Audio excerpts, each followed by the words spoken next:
The vast expanse of space held many secrets, but none quite like the discovery made by Imperial Scout Ship 447 during its routine border patrol. The massive vessel, designed in the typical Imperial fashion with its sharp angles and golden hull, dropped out of faster-than-light travel at the edge of an unremarkable solar system. Captain Rogers of Scout Ship 447 stood at his command center, his eyes widening as the ship's sensors detected signs of advanced civilization on the third planet from the sun. "Impossible," he muttered, checking the readings again. The world wasn't in any Imperial database, yet it showed clear signs of spacefaring capability. The discovery quickly reached Imperial High Command. Within days, a diplomatic fleet arrived in Earth's orbit, led by Grand Ambassador Smith of the Galactic Empire. The humans, showing remarkable composure at the arrival of alien ships, agreed to a meeting at the United Nations headquarters in New York. The Grand Hall buzzed with tension as world leaders gathered. Security teams stood alert, their weapons carefully concealed but ready.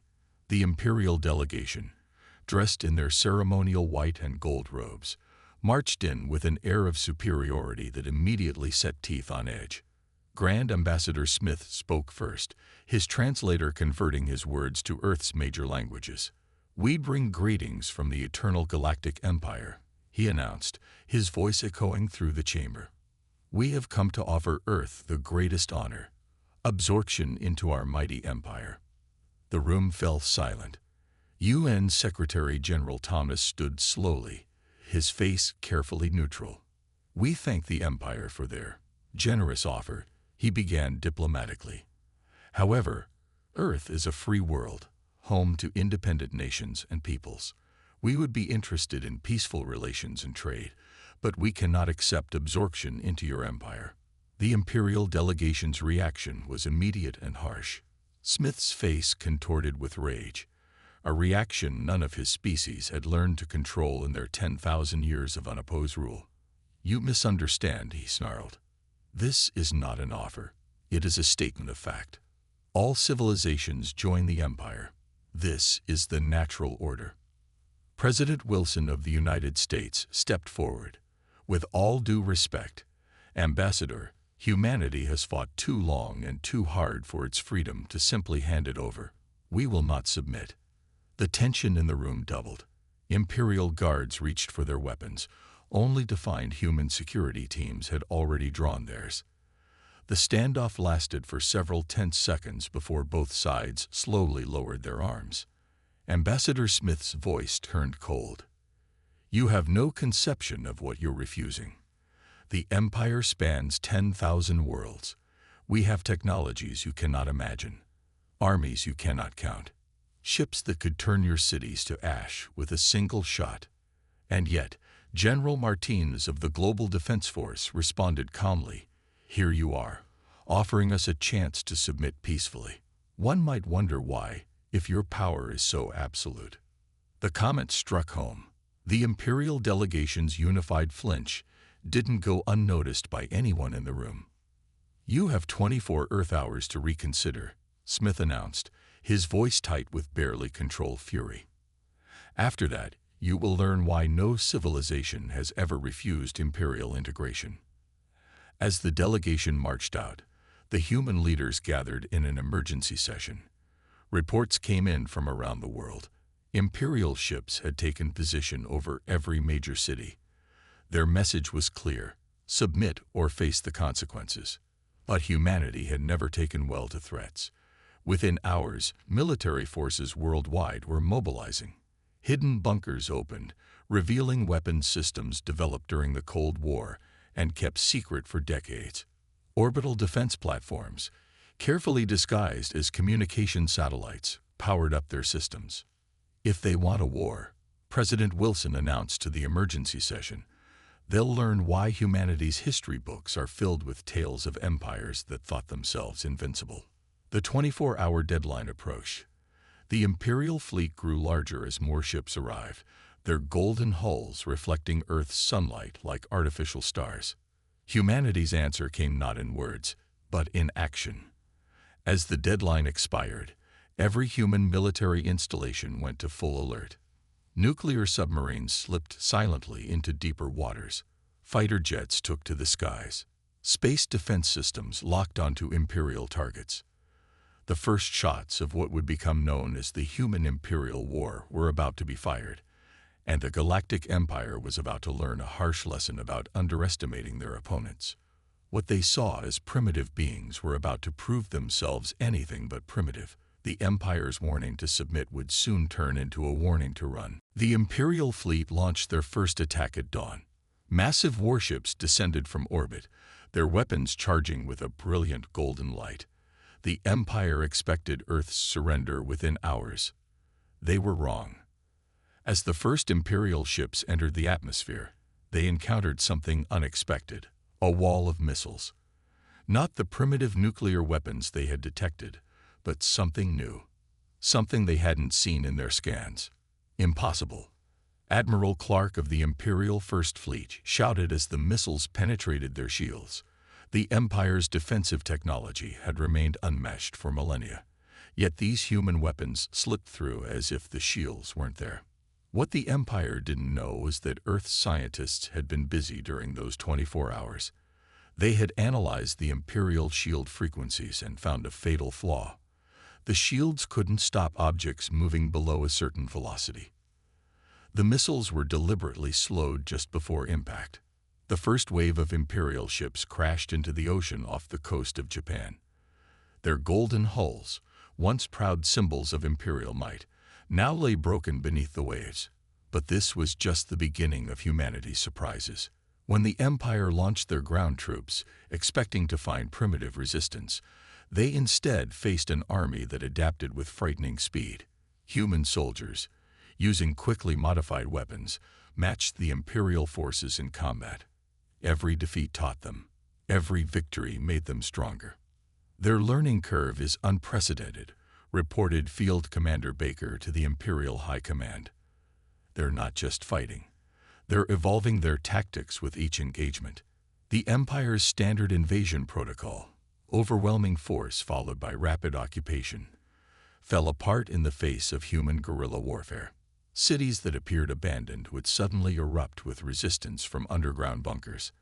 Civilian vehicles turned into improvised weapons platforms.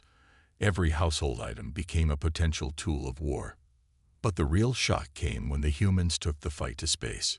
Using captured Imperial technology and their own innovative designs, Earth's military forces launched a counterattack. Small, agile human ships darted between the massive Imperial cruisers. Where the Empire relied on brute force and superior numbers, humans used strategy and unpredictability. They're not following any known combat doctrine. Strategic analyst Jones reported, watching another Imperial dreadnought fall to a swarm of smaller human vessels. Every time we adapt to their tactics, they change them. The Empire's losses mounted. Their ships, designed for grand battles between large fleets, struggled against the hit-and-run tactics of human forces. The supposedly inferior human technology proved devastatingly effective when used in ways the Empire had never considered. In a desperate attempt to regain control, the Empire deployed their elite Guardian fleet, a force that had never known defeat. The massive ships entered Earth's solar system with overwhelming confidence. They found the entire human fleet waiting for them. But it wasn't just a fleet anymore. Humans had taken Imperial technology and transformed it into something new.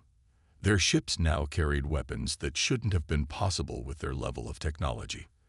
Their tactics showed an understanding of space warfare that should have taken centuries to develop.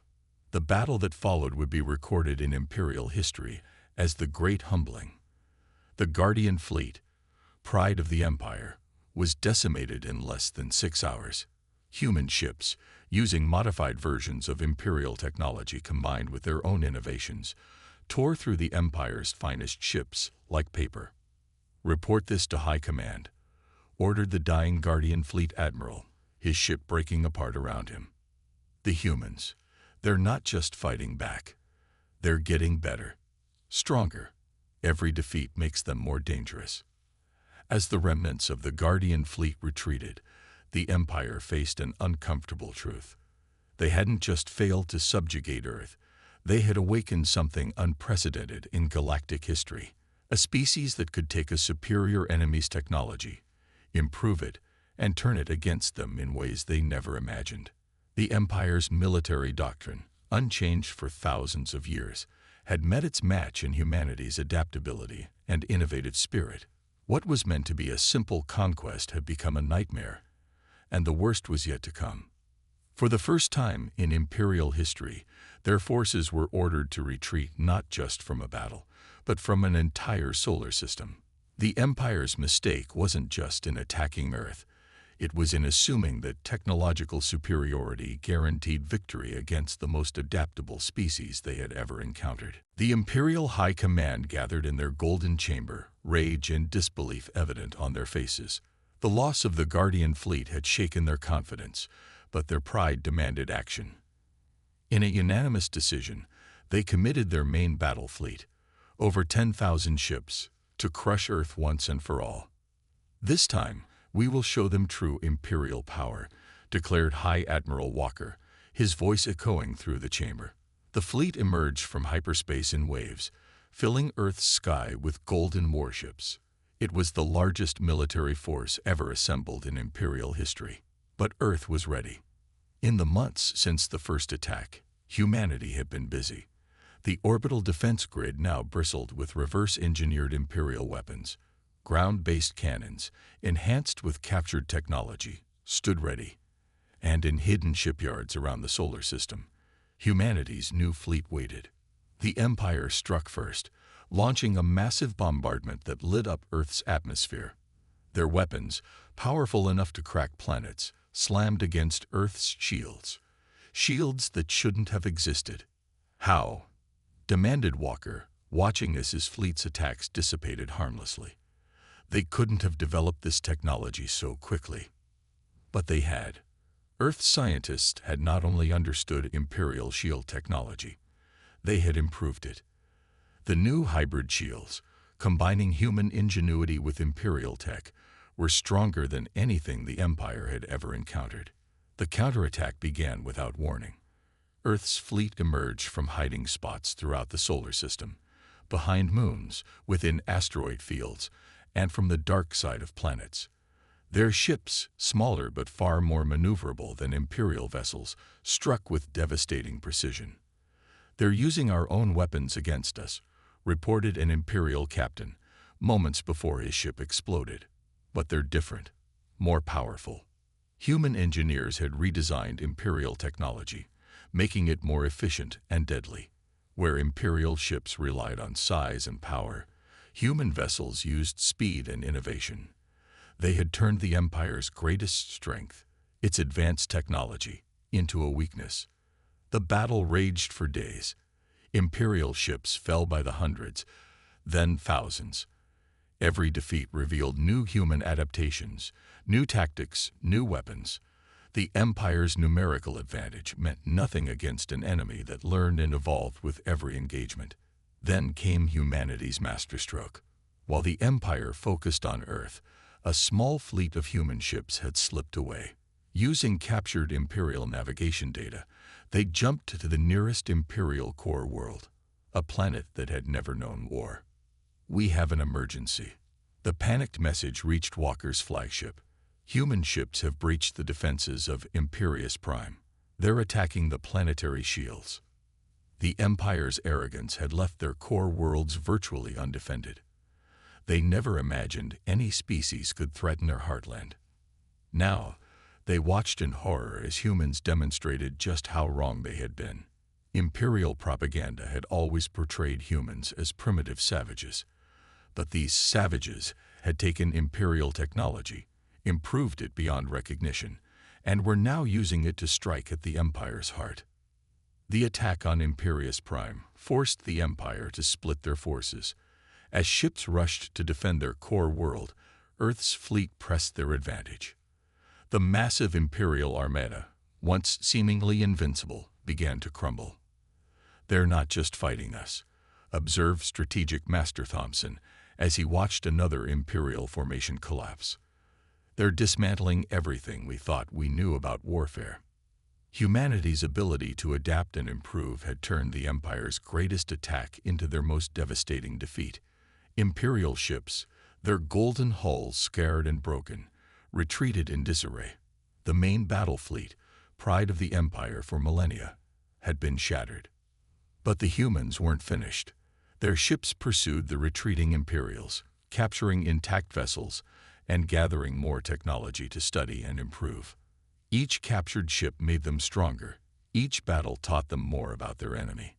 The Empire had escalated the war, believing their superior numbers and technology would guarantee victory.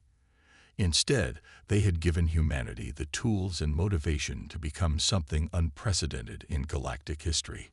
A force that could take the best weapons of an advanced civilization and make them better. As the remnants of the main battle fleet limped home, the Empire faced a terrifying reality. They hadn't just failed to conquer Earth, they had created their own worst nightmare. A species that could not only fight back, but could take their technology and turn it into something more powerful than they had ever imagined. The war was far from over, but its nature had fundamentally changed. The Empire was no longer the hunter. They had become the hunted. The Imperial Science Council held an emergency session, their usual confidence replaced by growing fear. Before them, holographic displays show the evolution of human military technology over mere months. The progression was impossible, yet undeniable. "Look at this." Chief Scientist Martin pointed to a captured human vessel. "They've taken our basic shield technology and increased its efficiency by 300%. They're not just copying our technology, they're completely reimagining it." The evidence was overwhelming. Human ships now moved faster, hit harder, and defended better than Imperial vessels. Their weapons combined Imperial energy technology with human innovations in ways the Empire's engineers had never considered. "They learned too fast," another scientist added, his voice trembling. "It took us centuries to develop our current technology. They're doing it in weeks." But it wasn't just human technology that terrified the Empire. It was their tactics. Every failed strategy against Earth was analyzed, improved, and turned back against Imperial forces. The humans had learned from every encounter, adapting their methods with frightening speed. In a classified Imperial facility, researchers studied footage of recent battles. They watched as human ships executed maneuvers that Imperial computers had deemed impossible. The humans had taken the Empire's understanding of physics and warfare, then rewritten the rules.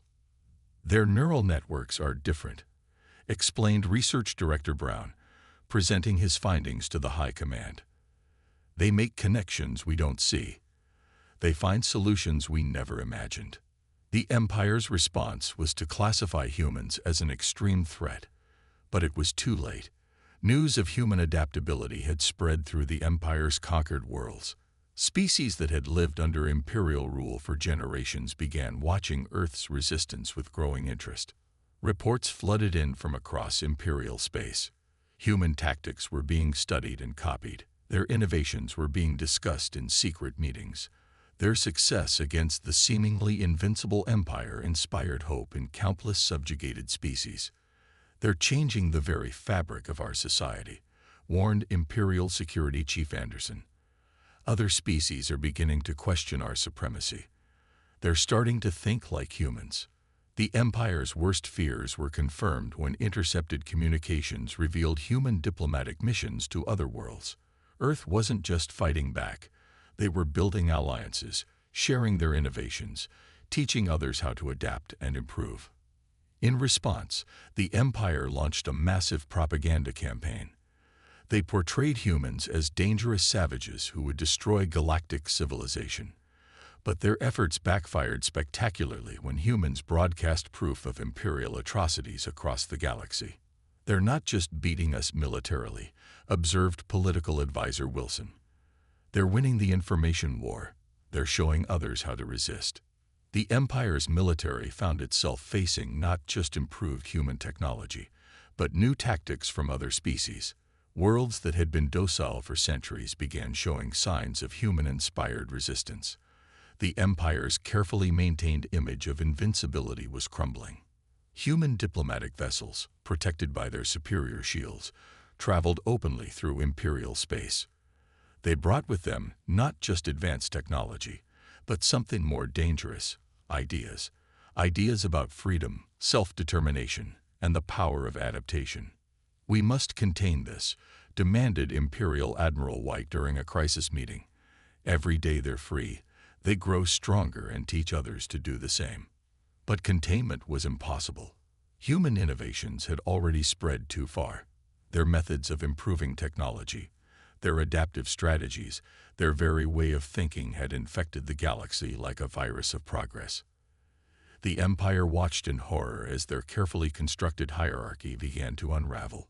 Species that had been considered primitive were now developing technology that rivaled Imperial standards. Tactics that had worked for millennia became useless against enemies who thought like humans. In a desperate move, the Empire began destroying their own technology rather than risk it falling into human hands. But it was too late. Humanity had already learned enough to develop their own innovations, and they were sharing this knowledge freely with any species willing to resist Imperial rule. "We didn't just find a new species," concluded Chief Scientist Martin in his final report. "We found the one thing that could destroy us, a species that not only adapts but teaches others to adapt. They're not just evolving themselves, they're forcing the entire galaxy to evolve."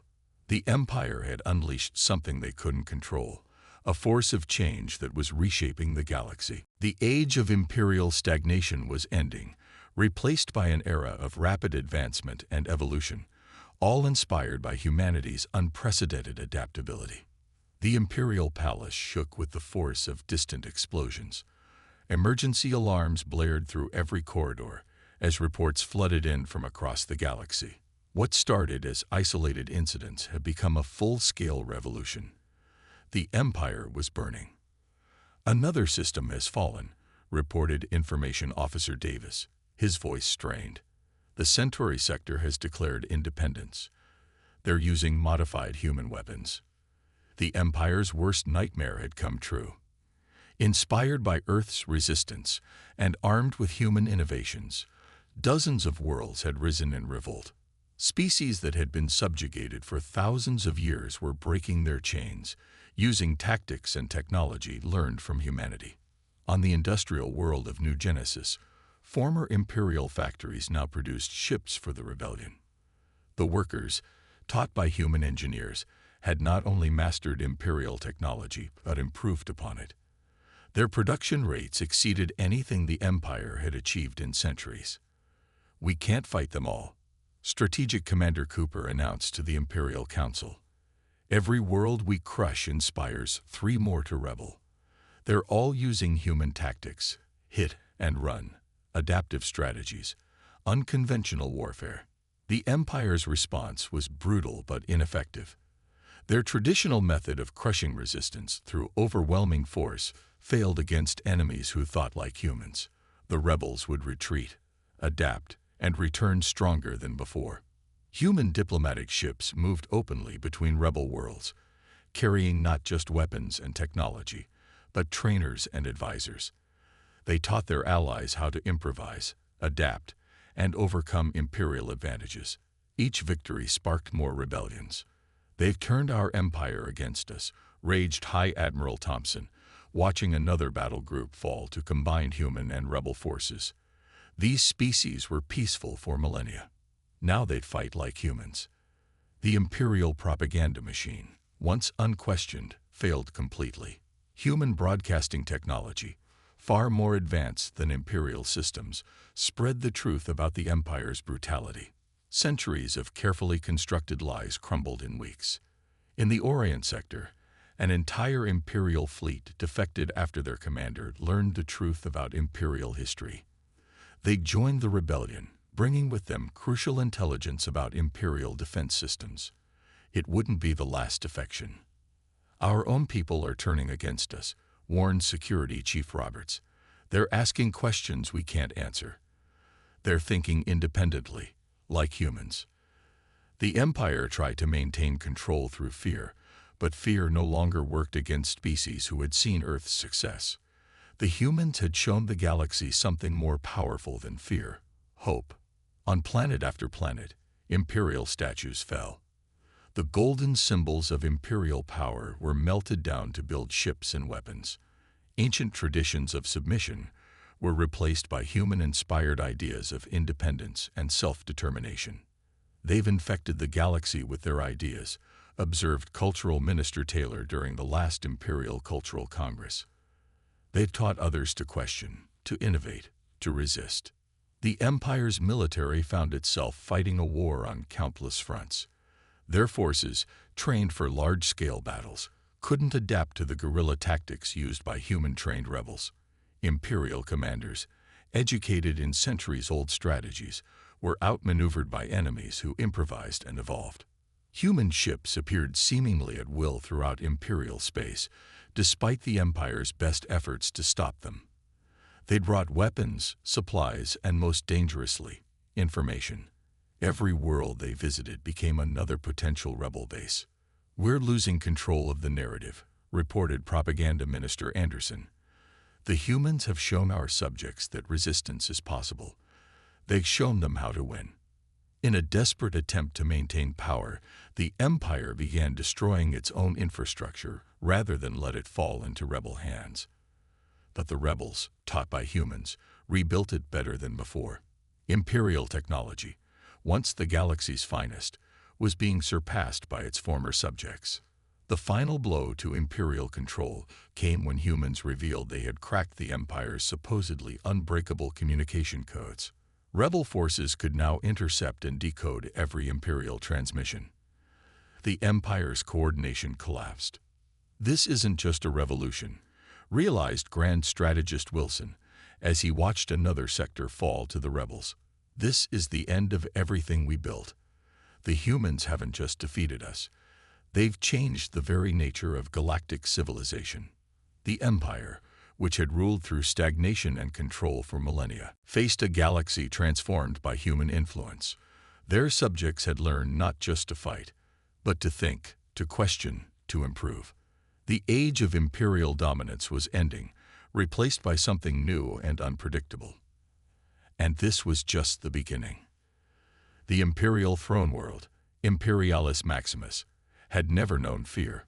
For 10,000 years, it had stood as the unassailable heart of galactic power. Its defenses were considered perfect, its security absolute.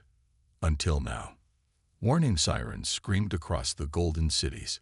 The impossible had happened. Human ships had breached the outer defense perimeter. Not just a few ships, but an entire fleet, accompanied by vessels from dozens of rebel worlds. "How did they get past the Guardian Shield?" demanded Emperor Harrison, watching from his palace as human vessels appeared in the capital sky. The shield technology protecting the throne world had been the Empire's greatest achievement, believed to be impenetrable. The answer came in the form of a broadcast from the lead human vessel. "Your shield frequency changes every microsecond following a complex pattern. We figured it out. Like everything else about your empire, it was impressive but predictable."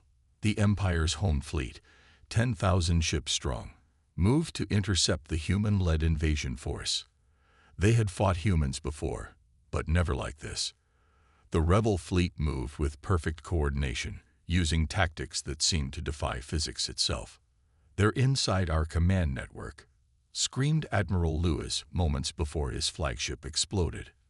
The humans had not only broken Imperial codes, they had gained complete control of Imperial command systems. The home fleet ships began firing on each other, their systems hijacked by human cyber warfare teams. The planet's surface-to-space weapons, the pride of Imperial engineering, turned against their masters. Defensive platforms exploded as human ships systematically dismantled the throne world's defenses. Each wave of attacks demonstrated new improvements to captured Imperial technology. "Evacuate the Emperor," ordered Security Chief Williams. But escape routes that had been secured for millennia were already compromised. Human special forces, having infiltrated the planet months ago, had mapped every escape tunnel and secret passage. The palace guard, equipped with the finest Imperial battle armor, found themselves outmatched by human-designed weapons that cut through their defenses like paper. The rebels who followed used Imperial weapons modified with human innovations, making them deadlier than their original designs. Emperor Harrison watched in disbelief as human ships landed in the palace gardens, their hulls bearing the scars of battle but their shields still strong. How can they be so far ahead of us? We had this technology for thousands of years. The answer came from his own chief scientist, who chose that moment to defect. Because they never stopped improving. While we celebrated our perfection, they kept making things better. They showed us our greatest weakness, our own arrogance. The palace defenses, layer after layer of supposedly impenetrable security, fell within hours. Human forces, alongside their rebel allies, moved with precision and purpose. They had studied Imperial palace layouts, security protocols, and defensive measures. Nothing surprised them. "They're not just defeating us," realized Grand Vizier Thomas as he surrendered his post. "They're showing the galaxy that nothing is truly invincible, not even us." The Emperor's personal guard, facing human forces in the throne room itself, found their ceremonial weapons useless against advanced combat suits that combined Imperial and human technology. The final battle for the Imperial Palace lasted less than 10 minutes. Emperor Harrison, last of a line that had ruled for 10,000 years, stood alone in his throne room as human commanders entered. His golden armor, symbol of Imperial might, seemed dull compared to the advanced battle suits of his conquerors.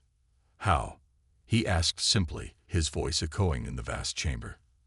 "How did you defeat our perfect empire?" The human commander removed her helmet, revealing a face that showed not triumph, but determination. "Because we never believed in perfection. We believed in constant improvement. While your empire stagnated, we evolved. Every weakness you showed, we learned from. Every advantage you had, we studied and enhanced." The fall of the throne world sent shockwaves through what remained of the empire. The unthinkable had happened. Humans had not only reached the heart of Imperial power, but they had conquered it. The empire that had ruled the galaxy for 10,000 years had been broken in less than 2 years. As news of the Emperor's capture spread across the galaxy, the last Imperial holdouts began to surrender. The empire that had called itself eternal had reached its breaking point, shattered by a species that had refused to accept the limitations others placed upon them. The age of the empire was over. The age of innovation had begun. 1 year after the fall of the Imperial throne world, representatives from across the galaxy gathered in the same United Nations Hall where the Empire had first demanded Earth's submission. The chamber, once a symbol of humanity's defiance, now hosted the largest peace conference in galactic history. Former Imperial worlds, newly independent species, and human delegates filled the historic room. Where Imperial representatives had once stood with arrogant demands, the former Emperor Harrison now stood in simple clothes, preparing to sign the Galactic Peace Accord. "Let the record show," began President Wilson, "that humanity does not seek to replace one empire with another. We seek only to ensure such tyranny never rises again." The peace terms surprised many. Despite their total victory, humans didn't demand reparations or impose harsh conditions. Instead, they proposed a galactic council where all species would have equal representation. The former empire would retain its core worlds, but as one nation among many. "You could have destroyed us completely," former Emperor Harrison noted during the signing ceremony. "Why didn't you?" The human representative smiled. "Because that's what the empire would have done. We fought to end oppression, not to become oppressors." But the peace terms came with one unique addition, a formal warning, to be preserved in the archives of every spacefaring civilization. It became known as the Human Warning, and its words would echo through history. "Let it be known across the stars. Humanity does not seek war, but we will not submit to tyranny. We do not wish to fight, but we will defend ourselves. And should any force threaten our freedom or the freedom of our allies, they should remember this. We are the species that broke an eternal empire. We are the people who turned their own technology against them. We are humanity, and we will not be conquered. The warning spread across the galaxy, passed from world to world. It became more than just a diplomatic statement. It became a legend, a reminder of how the seemingly impossible had been achieved. Imperial historians, now free to speak truth, documented the full story of humanity's resistance. Their records spoke of a species that had done more than just fight back. They had evolved, adapted, and transformed galactic civilization itself. The humans taught us that stagnation is death, wrote Chief Historian Roberts in the official Imperial archives. They showed us that true strength lies not in maintaining perfection, but in constant improvement. The former Empire's military academies now taught the human war as their primary subject. Every officer learned how overconfidence and resistance to change had doomed their once mighty empire. The lesson was clear: never underestimate a species that refuses to accept limitations. In the decades that followed, humanity shared their innovations freely. Their philosophy of constant improvement spread across the galaxy. Worlds that had been frozen in technological stasis for millennia began to advance and evolve. The humans didn't just defeat us, observed former Imperial scientist Martin during a galactic technology conference. They woke up the entire galaxy. They showed us all how to be better. The warning entered popular culture across countless worlds. Parents told their children stories of the small planet that had defied an empire. Military strategists studied human adaptability. Scientists embraced human methods of innovation and experimentation. On the former Imperial throne world, now a center of galactic cooperation, a simple monument was erected. It bore a message in every known language. Here fell an empire that thought itself perfect. Here rose a galaxy that learned to evolve. The human warning became more than just a threat. It became a promise of protection for emerging civilizations. When new species reached the stars, they learned quickly that humanity would defend their right to develop freely, without imperial-style interference. "We don't need an empire anymore," declared the first leader of the Galactic Council. "We have something better. We have humanity's example." They showed us that true civilization isn't about power over others, but about helping each other grow. The former Emperor Harrison, in his final public statement, perhaps summed it up best. "We thought we were teaching the galaxy how to submit. Instead, humanity taught the galaxy how to rise." Their warning isn't just about their strength in war. It's about their power to change everything they touch. They didn't just defeat us. They made us better. And so the warning stood, a reminder to any future power that might dream of galactic domination. If you value your empire, never wage war against humans. They won't just defeat you. They'll transform you, and nothing will ever be the same again.